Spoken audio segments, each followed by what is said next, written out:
तो CFT पढ़ लिया था हमने, CFT पढ़ लिया था हमने। अब बात करेंगे हम splitting of d orbitals in octahedral. CFT में हमने देखा था, उसके जो पोस्टुलेट्स हमने पढ़े थे कि जैसे ही मेटल लिगेंड से आकर अटैच होता है, मेटल से लिगेंड आकर अटैच होते हैं, तब इस एनर्जी प्रोड्यूस होती है, इसको CFSE नाम दिया गया। और इस CFSE के कारण मेटल के d ऑर्बिटल्स स्प्लिट हो जाते हैं। तो हेडिंग डालेंगे splitting of d orbitals in octahedral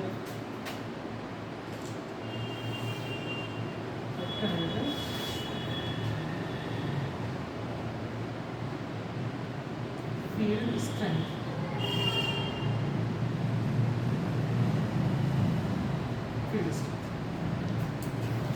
होता क्या, अगर हम यहाँ पर कोई octahedral compound, complex compound draw करें, तो सेंटर में मेटल होता है और फोर कॉर्नर्स में हमारे कुछ इस तरह से ये ऑक्टाहेड्रल कंपाउंड की ज्योमेट्री होती है। हमने शुरू में पढ़ा था स्टार्टिंग में, जो ऑक्टाहेड्रल कंपाउंड्स होते हैं, जो d ऑर्बिटल्स होते हैं बेसिकली, उन d ऑर्बिटल्स को दो सेट में डिवाइड किया गया था, T2G और EG। फिर हमने देखा था कि जो T2G सेट के जो लोब होते हैं, ऑर्बिटल्स के लोब होते हैं, वो एक्सिस के बीच में होते हैं। फिर हमने देखा था जो EG ऑर्बिटल्स होते हैं, उनके लोब कहाँ होते हैं, एक्सिस पर ही होते हैं। तो होता क्या, ऑक्टाहेड्रल फील्ड स्ट्रेंथ में जो EG लोब आते हैं वो मेटल और लिगेंड के अप्रोचिंग पाथ में आते हैं। ठीक है, तो ये तो हमारे बन जाते हैं मेथड EG ऑर्बिटल्स। और इस तरह से ये जो हम एक बना दिए तो दिस इज T2G ऑर्बिटल्स। ठीक, तो होता क्या है, अब हमने देखा था कि भाई अभी जब मेटल के साथ लिगेंड अटैच नहीं हुआ, ठीक है, हमने क्या देखा कि मेटल और लिगेंड एक दूसरे के कांटेक्ट में आने वाले होते हैं, यानी अप्रोच करने के लिए रेडी होता है यहाँ पर लिगेंड मेटल की ओर। जब मेटल फ्री स्टेट में होता है तब उसके जो d ऑर्बिटल हैं वो कैसे ग्राउंड स्टेट में हैं, और ये कैसे होते हैं, डीजेनरेट।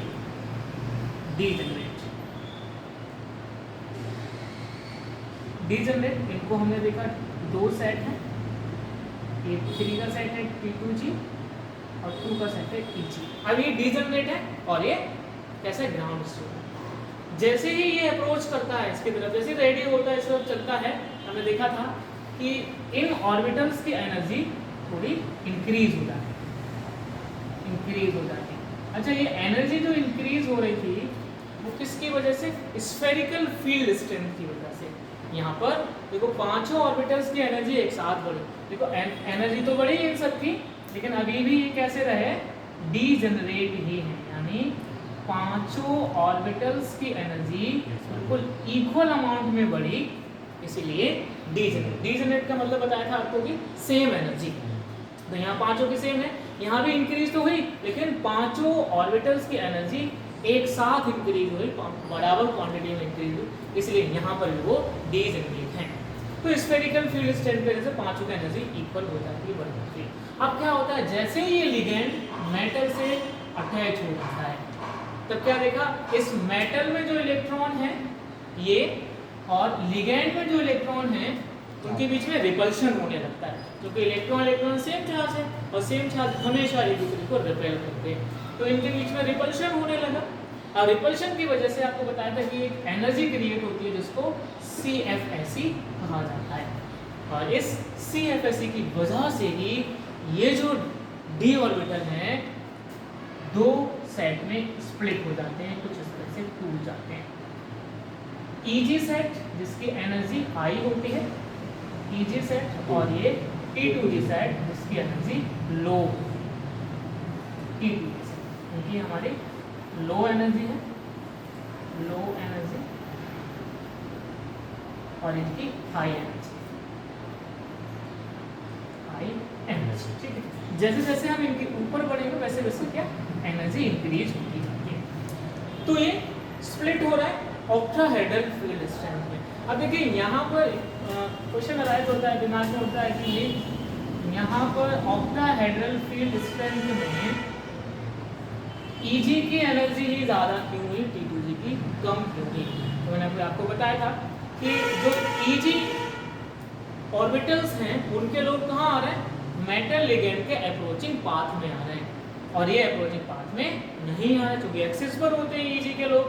तो मैंने आपको बताया था कि जब भी कभी कोई लोग मेटल और लिगेंड के अप्रोचिंग पाथ में आएगा तो वो ज़्यादा एनर्जी को एक्सपीरियंस करेगा। कोई भी चीज़ हो, अगर कोई चीज़ आपस में टकरा रही है और बीच में कोई चीज़ फंस जाए तो वही जो बीच में फंसी हुई है वो जो भी ऑब्जेक्ट होगा वो बहुत ज़्यादा एनर्जी एक्सपीरियंस करेगा।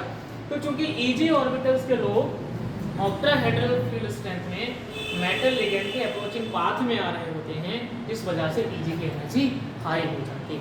This is called splitting of d orbitals in octahedral field. अब क्या होता है देखिए, यहाँ पर इनकी टोटल जो एनर्जी की बात करें, टोटल एनर्जी की बात करें, यहाँ पर ये 10dq, 10dq, ठीक है, 10dq, या फिर इसको हम 1 del O, ठीक है, del O यहाँ पर O इंडिकेट कर रहा है ऑक्टाहेड्रल। अगर टेट्राहेड्रल की बात करेंगे तो del T यहाँ पर, ठीक है, ये क्या है हमारे जो CFSE है उसके यूनिट्स हैं dq और del O। अब देखिए होता क्या है, इनकी एनर्जी क्या हो रही होती है, +6dq में इंक्रीज हो रही है। जो Eg ऑर्बिटल्स हैं उनकी एनर्जी +6 में इंक्रीज हो रही है, +6dq में, और T2G की -4dq में डिक्रीज हो रही है। माइनस साइन इंडिकेट कर रहा है कि एनर्जी डिक्रीज हो रही है और पॉजिटिव साइन इंडिकेट कर रहा है कि एनर्जी इंक्रीज हो रही है। तो इस तरह से यहाँ स्प्लिटिंग हो जाती है। तो ऑक्टाहेड्रल फील्ड में कुछ इस तरह से स्प्लिटिंग होती है d ऑर्बिटल्स की। अब बात आती है कि इलेक्ट्रॉन्स की फिलिंग कैसे करते हैं। अब यहाँ पर क्या होता है, हम इलेक्ट्रॉन्स की फिलिंग करेंगे स्ट्रॉन्ग फील्ड स्ट्रेंथ में करेंगे और वीक फील्ड स्ट्रेंथ में करेंगे। पहले हम स्ट्रॉन्ग फील्ड स्ट्रेंथ में इलेक्ट्रॉन्स की फिलिंग करते हैं, फिर हम देखते हैं कि भाई किस तरह से कहाँ पर क्या CFSE होगा। देखो यहाँ से हम किसी भी कंपाउंड की CFSE, कलरेशन और magnetic properties, other different type की प्रॉपर्टीज को भी हम एक्सप्लेन कर सकते हैं। तो फील्ड स्ट्रेंथ हमें ऑक्टाहेड्रल है, तो कुछ इस तरह से हम इलेक्ट्रॉन्स की फिलिंग को शो कर सकते हैं। यहाँ हमने लिया सबसे पहले एक टेबल टाइप में बनाते हैं electronic configuration. Electronic configuration, number of d electrons, d electrons. फिर सेकंड वाले में इलेक्ट्रॉनिक कॉन्फ़िगरेशन EC। फिर यहाँ हमने लिया CFSE, ठीक है, कुछ कॉलम बनाया, number of d electrons, electronic configuration और CFSE, और एक और कॉलम बना लिया हमने number of unpaired electrons. Short में लिख दिया नंबर ऑफ अनपेयर्ड इलेक्ट्रॉन्स, ठीक है। अब वन बाय वन हम देख लेते हैं। नंबर ऑफ d इलेक्ट्रॉन की बात करें, जब हमारे पास d में 1 इलेक्ट्रॉन है, ठीक है, एक चीज ध्यान रखना है, यहाँ पर हाफ प्रिंसिपल के अकॉर्डिंग ही इलेक्ट्रॉन्स की फिलिंग होगी। कब हाफ प्रिंसिपल के अकॉर्डिंग कब होगी, जब हमारे पास वीक फील्ड लिगेंड होगा। यहाँ पर क्या होता है, हमारे पास हाफ प्रिंसिपल भी लागू होगा। तो सबसे पहले हमें क्या पता है कि इलेक्ट्रॉन्स सबसे पहले कहाँ जाएगा, जिसकी एनर्जी लोएस्ट होगी, सबसे कम होगी, यही तो हमारा हाफ प्रिंसिपल कहता है। तो सबसे पहले हम देखते हैं, हमारे पास d में 1 इलेक्ट्रॉन है, राइट। अब देखो d में 1 इलेक्ट्रॉन है, अभी d में 1 आ चुका है, तो ये इलेक्ट्रॉन d में कहाँ जाएगा हमारे पास, अगर इन दोनों की बात करें तो इलेक्ट्रॉन कहाँ जाएगा, T2G की एनर्जी लो है, तो सबसे पहला इलेक्ट्रॉन हमारे पास यहाँ भर जाएगा आकर। ये किसमें भर है, हम सबसे पहले स्ट्रॉन्ग फील्ड स्ट्रेंथ में भर, ये ध्यान रखना, स्ट्रॉन्ग फील्ड स्ट्रेंथ, यानी जो हमने लिगेंड लिया है वो कैसा स्ट्रॉन्ग फील्ड लिगेंड लिया है, उसमें इलेक्ट्रॉन की फिलिंग करना है। तो 1 इलेक्ट्रॉन है, राइट, 1 इलेक्ट्रॉन हमने लिया यहाँ से, यहीं पर हो जाता है, ठीक है। अब पहला इलेक्ट्रॉन गया, अब देखिए हमारे पास क्या हो रहा है, अगला कॉलम में इलेक्ट्रॉनिक कॉन्फ़िगरेशन। पहला इलेक्ट्रॉन कहाँ गया है, T2G में गया है ना, तो इलेक्ट्रॉनिक कॉन्फ़िगरेशन हो जाएगा T2G1 और Eg में तो कुछ है ही नहीं, तो ये हो गया Eg0। ठीक है, क्योंकि T2G में पहला इलेक्ट्रॉन आ चुका है इसलिए T2G1 और Eg में अभी कुछ नहीं है, खाली पड़ा है, इस वजह से ये हमारे पास Eg0 हो जाता है, राइट। अब देखिए, अब CFAC की बात करें, CFAC कितनी है, एक इलेक्ट्रॉन के लिए एक ऑर्बिटल कितना है, -4 है, तो एक इलेक्ट्रॉन के लिए कितनी हो जाएगी, -4d, right, -4d। Number of unpaired electron कितने, इकलौता इलेक्ट्रॉन अनपेयर्ड ही होगा, तो हमारे पास ये अनपेयर्ड इलेक्ट्रॉन 1 हो जाता है। अब हमारे नंबर ऑफ डी इलेक्ट्रॉन कितने ले लिए, 2 ले लिए, राइट, 2 इलेक्ट्रॉन। अगला इलेक्ट्रॉन यहाँ पर ग्राउंड स्टेट में कुछ इस तरह से भरा जाएगा, राइट। अब अगला इलेक्ट्रॉन भी कहाँ जाएगा, अबोर्गो प्रिंसिपल अकॉर्डिंग कि भाई लोअर एनर्जी इस पे अवेलेबल है अभी, तो भाई अगला इलेक्ट्रॉन यहाँ पर पहुंच जाएगा। ठीक है, अगला इलेक्ट्रॉन यहाँ पहुंच गया, जब अगला इलेक्ट्रॉन यहाँ पहुंच गया तो देखो भाई इलेक्ट्रॉनिक कॉन्फ़िगरेशन क्या बनता है जाकर, बोलो T2G2, T2G में 2 इलेक्ट्रॉन है और अभी भी Eg में 0 है। CFAC बताइए कितनी हुई, देखो 1 के लिए -4 है तो 2 के लिए -8 हो जाएगी, ठीक है, -8d3। अनपेयर्ड कितनी हुए हमारे पास, 2 बन जाते हैं। ठीक है, अब नेक्स्ट हमने लिया डी में हमारे पास अब 3 इलेक्ट्रॉन्स हैं, डी में 3 इलेक्ट्रॉन्स है, ग्राउंड स्टेट में यहाँ भरे जाएंगे, राइट। अब थर्ड इलेक्ट्रॉन कहाँ जाएगा भाई, अभी भी देखिए स्पेस अवेलेबल है, स्पेस अवेलेबल है, नेक्स्ट इलेक्ट्रॉन भी हमारा T2G में ही जाएगा। तो अब देखिए भाई इलेक्ट्रॉनिक कॉन्फ़िगरेशन क्या हो जाएगा हमारा, T2G3 और Eg अभी भी 0 है, Eg 0 पड़ा है हमारे पास। अब CFAC की बात करें तो देखिए क्या हो जाएगा, देखो 1 के लिए -4, 3 के लिए हो जाएगा -12 हो जाएगा, ठीक है, तो -12d3। अनपेयर्ड कितने हैं हमारे पास, अब 3। अब देखिए, अब हम बात करते हैं स्ट्रॉन्ग फील्ड की कर रहे हैं, तो अब D4, D वैसे तो हमारा यहाँ आएगा ग्राउंड, अब यहाँ कहाँ जाएगा। अब देखिए जनरली क्या होता है हमारे पास, आबोर्ग प्रिंसिपल क्या कहता है, और उन प्रिंसिपल, आबोर्ग प्रिंसिपल कहता है इलेक्ट्रॉन सबसे पहले वहाँ जाएगा जहाँ पर एनर्जी लोएस्ट होती है, और हुन का कहता है कि भाई इलेक्ट्रॉन की पेयरिंग तब तक पॉसिबल नहीं है जब तक ईच ऑर्बिटल में एक इलेक्ट्रॉन ना हो जाए, राइट। अब देखिए एक्चुअली अगला इलेक्ट्रॉन हुंड के अकॉर्डिंग, हुंड रूल के अकॉर्डिंग कहाँ ना जाना चाहिए था, आपका Eg में जाना चाहिए था, क्योंकि भाई ये क्या है तो डी ही Eg में जाना चाहिए था, लेकिन ऐसा नहीं होता है। तो यहाँ क्या होता है, क्योंकि स्ट्रॉन्ग फील्ड स्ट्रेंथ है, हमने पढ़ा था BSc पार्ट 2 में कि BBT बता रहे थे कि स्ट्रॉन्ग फील्ड में बैक पेयरिंग हो जाती थी, तो यहाँ क्या होगा, जब 4th इलेक्ट्रॉन जाएगा वो यहीं पर पेयर्ड अप हो जाएगा, यहाँ पर यानी T2G में ही फिलअप हो जाएगा। अब देखिए हमारे पास क्या बना इलेक्ट्रॉनिक कॉन्फ़िगरेशन, T2G4 और Eg0 बन चुका है, ठीक है। CFAC कितनी हो गई, माइनस कितनी हो जाएगी 16d3, और अनपेयर्ड कितने बचे हमारे पास, एक पेयर्ड हो चुका है, सिर्फ 2 ही अनपेयर्ड बचे हैं हमारे पास, ठीक है। अब नेक्स्ट की बात करें, हमने इलेक्ट्रॉनिक कॉन्फ़िगरेशन लिया D5 का, D5 ये आ गया। अब क्योंकि स्ट्रॉन्ग फील्ड लिगेंड है तो अगला इलेक्ट्रॉन कहाँ आ जाएगा हमारे पास, ये यहीं पर फिलअप हो जाएगा, ठीक है। अब मुझे बताइए क्या हो जाएगा इलेक्ट्रॉनिक कॉन्फ़िगरेशन, बोलो T2G5 और Eg में अभी भी 0 है, और ये -20d3, अनपेयर्ड कितना बचा, 1 बचा हुआ, बस, ठीक है। अब हमने D में ले लिए 6 इलेक्ट्रॉन्स, राइट। 6 हमारा क्या होगा, यहाँ तो यहाँ पे अटक हो जाएगा, लेकिन यहाँ बात करें, यहाँ पर भी अभी एक चांस है, एक इलेक्ट्रॉन और यहाँ फिलअप हो गया, तो हमारा क्या बना जाता है इलेक्ट्रॉनिक कॉन्फ़िगरेशन, T2G6 और Eg में 0, और CFAC कितनी हो जाएगी, -24, ठीक, देखो टोटल 6 हो गए ना, 2, 2, 4 और 6, इसलिए 6 आएंगे जाकर।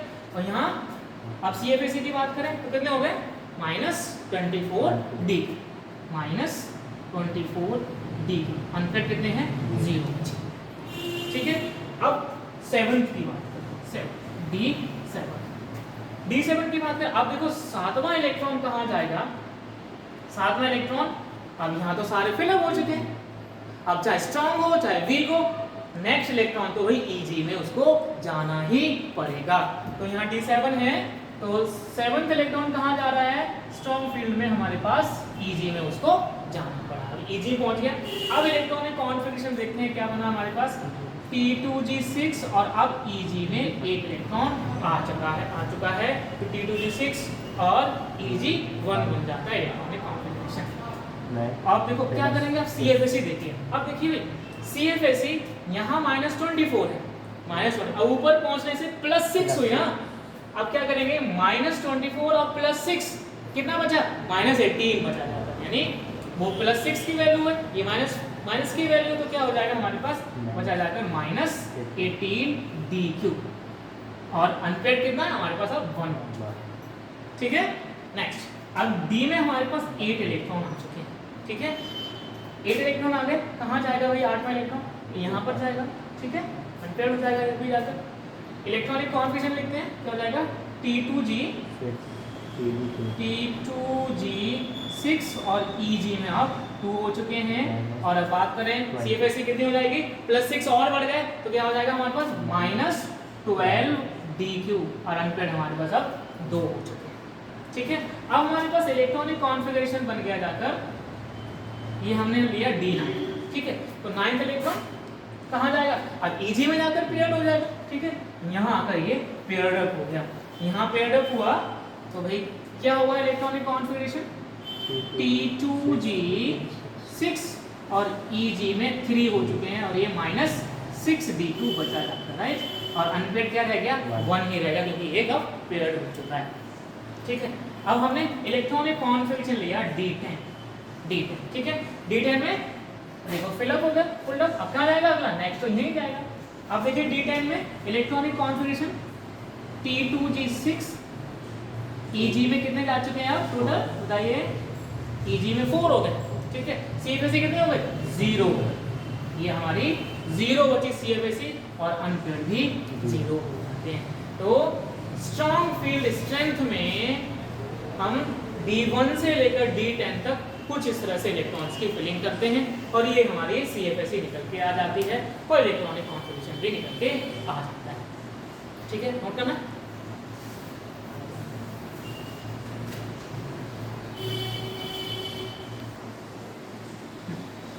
अब हम बात करेंगे, ये हमने स्ट्रॉन्ग फील्ड में फिलअप कर लिया था।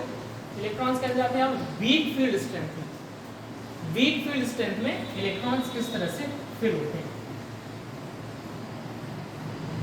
वीक फील्ड स्ट्रेंथ क्या करते हैं, इसको हटा देते हैं।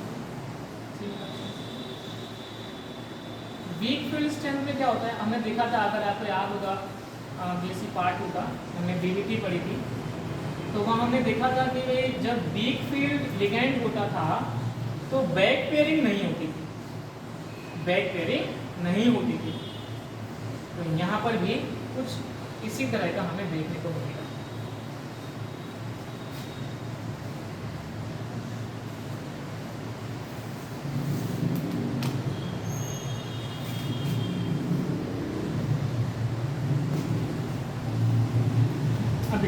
स्ट्रॉन्ग फील्ड फिर से हम वही करेंगे, नंबर ऑफ इलेक्ट्रॉन D1 लिया। ठीक है, अब वीक फील्ड में भरेंगे। अब तक हमने स्ट्रॉन्ग फील्ड में भरा था, हमने पहला इलेक्ट्रॉन लिया। ठीक है, पहला इलेक्ट्रॉन लिया, पहला इलेक्ट्रॉन तो भाई कहाँ जाना है, लोएस्ट एनर्जी में जाएगा। सबसे पहला इलेक्ट्रॉन तो आपका T2G में ही गया।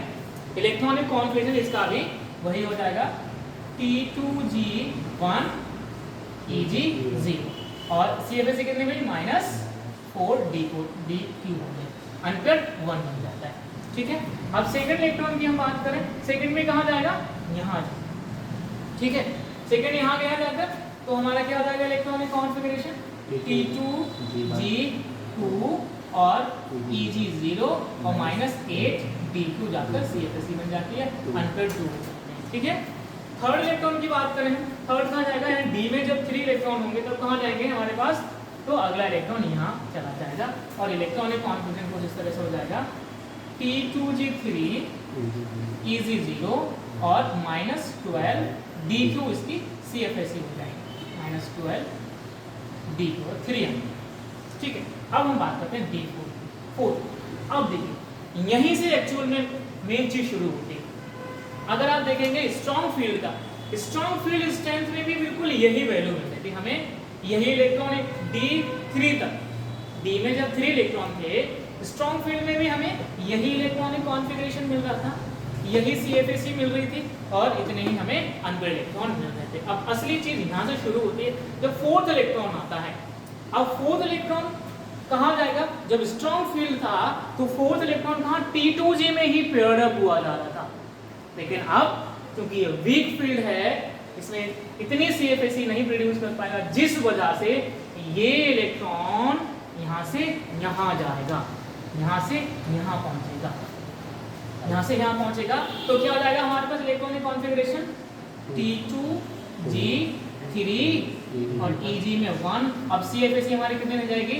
-6D, -12 थी वो +6 में पहुंच गया, और -6D³ बन जाएगी।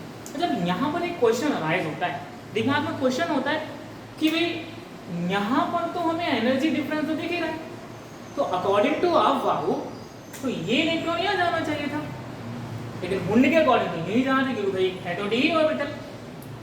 तो स्ट्रॉन्ग फील्ड में यहाँ पेयर्ड अप हो रहा था, वीक में यहाँ पेयर्ड अप नहीं हो रहा है, नीचे जाता ऊपर चला जा रहा है। होता क्या है, यहाँ पर इलेक्ट्रॉन को पेयर अप होने के लिए और ऊपर जाने के लिए इसके पास दो ऑप्शन होते हैं। होता क्या है, इलेक्ट्रॉन को पेयर होने के लिए भी कुछ एनर्जी की ज़रूरत पड़ती है, इलेक्ट्रॉन को पेयर्ड होने के लिए भी कुछ एनर्जी की ज़रूरत पड़ती है। अब देखिए उसके पास दो ऑप्शन है, दो ऑप्शन है, या तो उसके पास पेयरिंग एनर्जी हो, पेयरिंग एनर्जी हो, प्रॉपर अमाउंट में पेयरिंग एनर्जी हो और वो यहाँ पर पेयर हो जाए, या फिर उसके पास इतनी एनर्जी हो कि भाई वो ऊपर चला जाए, यानी कहाँ जाए, EG में जाए, यानी उसके पास एनर्जी होगी वो EG में पहुंच जाए। अब इसके पास दो ऑप्शन है, या तो पेयर अप में पेयर अप हो जाएगा या फिर EG में जाएगा। अब ये डिपेंड करता है कि कहाँ पर कितनी एनर्जी की आवश्यकता है। अब देखिए आपके पास ना दो ऑप्शन दिए, आप ये खड़े हो, आपके पास कोई दो ऑप्शन है, राइट। आपसे कहा कि भाई कहीं आप रुकने गए कहीं पर, ठीक है, कहीं घूमने गए, तो वहां पर होटल में गए, तो आपके पास ऑप्शन दिया गया कि भाई हमारे पास दो रूम है, राइट, दो रूम है, एक रूम में कोई ऑलरेडी ऑक्यूपाई है, यहाँ पर कोई एक रूम में ऑलरेडी रुका हुआ है और एक रूम खाली है, एक रूम खाली है। कंडीशन क्या है, कंडीशन क्या है कि आप ये लेना चाहो तो ये ले लो, ये लेना चाहो तो ये ले लो, लेकिन उन्होंने ये कहा कि आप दोनों में से कोई सा भी ले सकते हो। अब आप सोच रहे हो ये ले या ये ले, अब आपके पास दो कंडीशन यहाँ पर ही बन रही हैं कि अब आप सोचोगे कि पेयर अप होने के लिए हमें ज़्यादा एनर्जी खर्चनी पड़ेगी या फिर सिंगल रूम ऑक्यूपाई करने के लिए ज़्यादा एनर्जी खर्चनी पड़ेगी, यानी अब आप इन दोनों में से कौन सा ऑप्शन चूज करोगे जहां पर एनर्जी कम खर्च हो। यानी अगर आपको पेयर अप होने के लिए किसी दूसरे के साथ एनर्जी कम जरूरत पड़ी तब आप पेयर अप हो गए, अगर आपको यहाँ पेयर अप होने के लिए एनर्जी ज्यादा चाहिए थी, यहाँ कम चाहिए हो रही होगी, तब आप पेयर अप ना होकर आप यहाँ जाएंगे।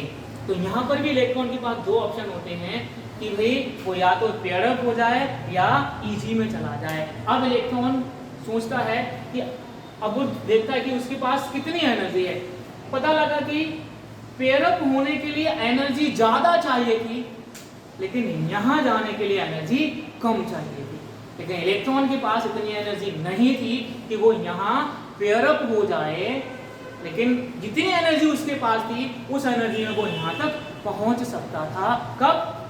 वीक फील्ड में।